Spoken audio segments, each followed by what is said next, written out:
Olá a todos, Shalom. Hoje eu dou continuidade ao shiur sobre os anjos. E esta aula está baseada no Zohar Mishpatim.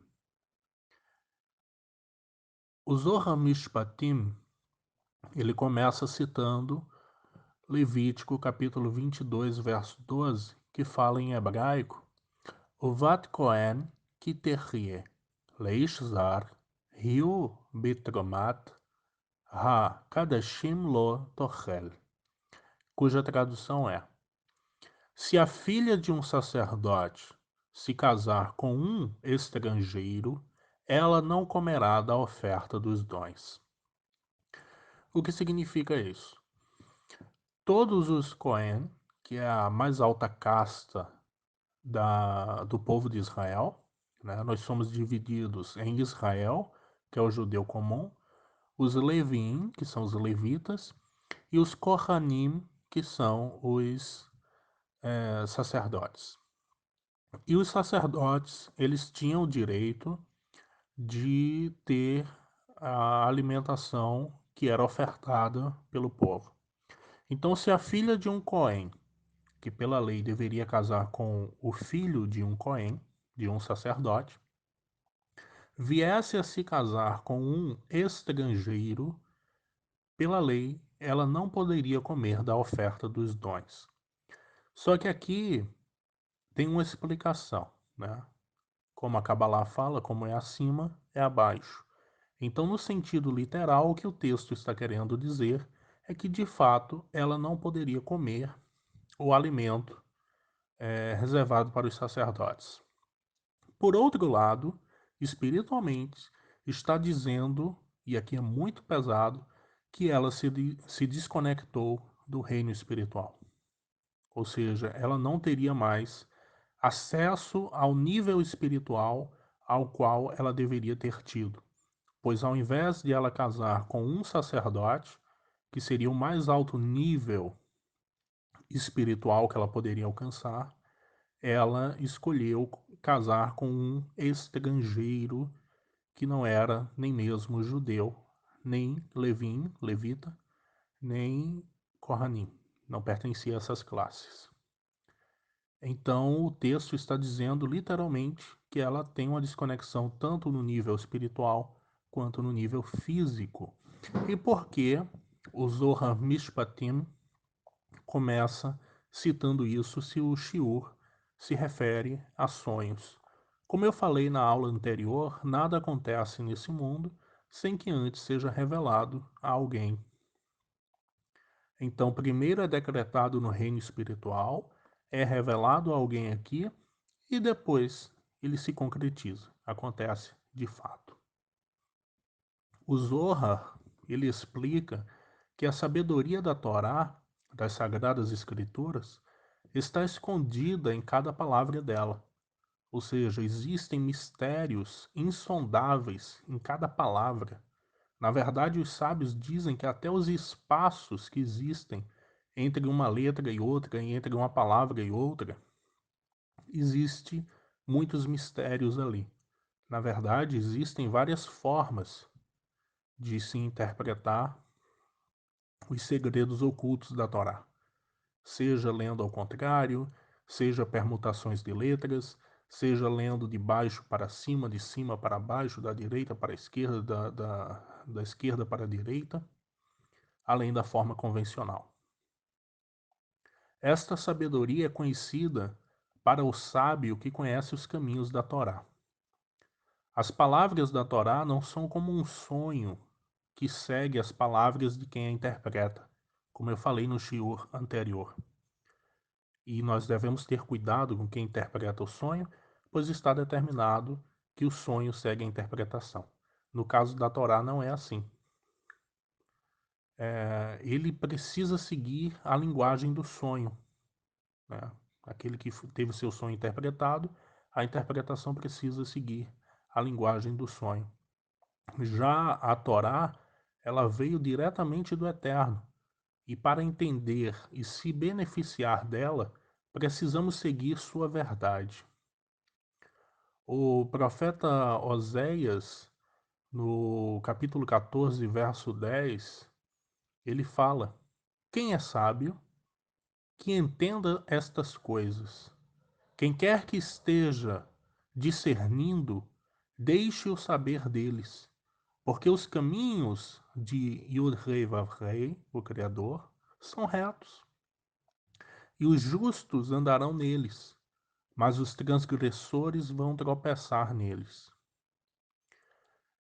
Então os sonhos, eles vêm do nível espiritual do indivíduo. De acordo com o nível em que a pessoa está, esse sonho se revelará. Se for um nível baixo, espiritual baixo, a pessoa terá sonhos de acordo com esse nível. Se a pessoa é uma pessoa muito elevada espiritualmente, ela terá sonhos igualmente elevados. Na maioria dos casos, eles entregam mensagens para a pessoa, os sonhos.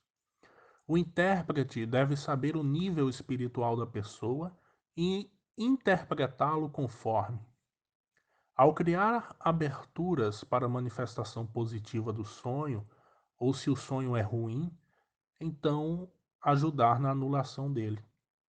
Pois isso é possível, né? Existem pessoas que até sabem interpretar um sonho, mas diante de uma interpretação ruim não sabe reverter essa interpretação, infelizmente.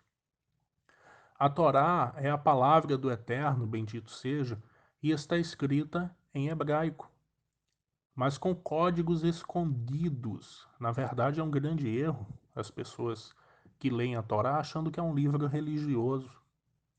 A Torá é um código e deve ser lida, entendida e interpretada como tal, como código que é.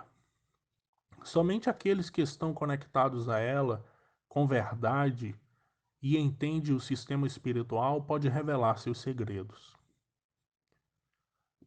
No livro de Pirkei Avot, né, a Ética dos Pais, é mencionado que o sonho da manhã, o vinho ao meio-dia, as conversas frívolas e a convivência com ignorantes abreviam a vida humana. Não é um comportamento sábio fazer essas coisas. E ele cita, né, o sonho da manhã. Por que o sonho da manhã? Nossos sábios dizem que é a hora que nós estamos mais vulneráveis, é a hora que a nossa alma está retornando ao corpo para reativar os órgãos e voltarmos a ter as nossas atividades normais.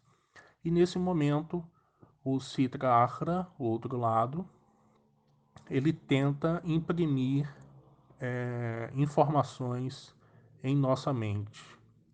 E pessoas conectadas constantemente com esse lado, como eu falei no shiur anterior, pode acabar sucumbindo à depressão, à psicose, dentre outras coisas. O nosso patriarca Yaakov, ele teve um sonho, né, muito conhecido por todos, né, chamado de a escada de Jacó. Nossos sábios declaram que a escada que o patriarca Yaakov viu em sonho, com anjos, com os malachim de Deus, subindo e descendo por ela, era também um símbolo da oração. Uma escada que se apoiava na terra e alcançava os céus. Significa que Deus mostrou a Yaakov que a prece é como uma escada que liga a terra ao céu, o ser humano a Deus. Essa visão, ela também significa, né, que nosso patriarca teve, as várias dimensões que existem nos céus, onde os anjos, os malachim, cada um segundo suas classes e cada um segundo suas dimensões, eles trafegam. As significativas palavras das nossas preces e as boas resoluções que evoca são transformadas em anjos, que sobem a Deus, que por sua vez envia anjos com bênçãos de volta. Como eu falei também em um shiur anterior, nós temos poderes de criar malachim, de criar anjos, bons e ruins, com as nossas ações. É por isso que Yaakov se viu no seu sonho e também ele viu que os anjos que subiam e desciam, embora fosse de esperar que anjos descessem primeiro para depois subir. Então, na visão do nosso patriarca, primeiro ele viu os anjos subindo e depois desciam, porque nessa visão esses anjos representavam as nossas orações. Então, primeiro a gente ora, é gerado um malar, esse malar se apresenta diante do Todo-Poderoso e ele apresenta nossas súplicas, e depois o Eterno envia um outro anjo com a resposta. E a pergunta a seguir é: por que oramos? Orar é apenas o primeiro degrau da escada da prece. No nível mais alto, a oração tem a ver com assuntos mais elevados do que as necessidades materiais de todos os dias. A palavra hebraica tefilá deriva do verbo palel, julgar. Usamos o verbo reflexivo lechit palel, orar, que significa também se auto-julgar. Assim, a hora da prece também é a hora do auto-julgamento e da autoavaliação. Quando nós nos apresentamos diante do Criador em oração, nós temos que estar nos julgando, nos autoavaliando, né? E, nesse momento, reconhecer nossas falhas, nos arrependermos e alcançarmos, assim, a benevolência do Criador. Se a pessoa se dirige a Deus e pede suas bênçãos, tem inevitavelmente de consultar o seu coração, né? E se examinar para verificar em que altura estão os padrões de conduta que Deus prescreveu para o homem. Enfatizamos nas preces a infinita bondade e misericórdia de Deus e oramos a Ele que conceda os desejos do nosso coração. Não porque o merecemos, obviamente, mas apesar de não o merecermos. Certa vez, o grande sábio Argabi Yoshua escutou uma voz que lhe dizia em sonhos: Alegra-te, Argabi Yoshua, pois tu e o açougueiro Nanas sentar-se-ão à mesma mesa no paraíso. Yoshua despertou pensando: quem é este Nanas? Estudei Torá toda a minha vida e não vou a lugar algum sem o tzitzit presos às minhas roupas e os tefilim sobre a cabeça. Espero que meu vizinho no paraíso seja também um sábio. Não podia esquecer o sonho. Disse a seus alunos: não terei paz enquanto não descobrir quem é este homem que se sentará ao meu lado no paraíso. Vou averiguar. Os estudantes lhe disseram: Rebbe, né, um sábio, te acompanharemos. Rabi Yoshua e os alunos viajaram de cidade em cidade e em cada uma perguntavam: conhecem um açougueiro chamado Nanas? Passou-se muito tempo até que o acharam. Finalmente, numa cidade, as pessoas responderam: por que tu, um justo, um sábio, perguntas por este açougueiro? Por quê? Que tipo de pessoa é ele? Verás por ti mesmo, responderam. As pessoas foram até Nanas e lhe disseram: o grande Rabi Yoshua quer ver-te. Nanas, que não era um erudito, pensou que lhe estavam pregando uma peça e respondeu: não zombem de mim, vão embora. Os mensageiros voltaram a Yoshua e disseram: por que nos enviaste a tal homem? Nem ao menos quis falar conosco? Preciso vê-lo, insistiu Yoshua. Voltem a ele e o tragam.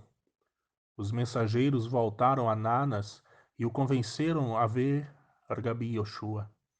Nanas se jogou aos pés do sábio. Por que deseja um líder do povo judeu ver um homem simples como eu? Yoshua respondeu: quero saber o que fazes todos os dias. Cumpres algum ato especial? Não faço nada de especial, explicou Nanas. Sou açougueiro. Trabalho em minha barraca. Tenho pais idosos que não podem se sustentar. Todos os dias, antes de ir ao trabalho, lavo-os, visto-os e os alimento.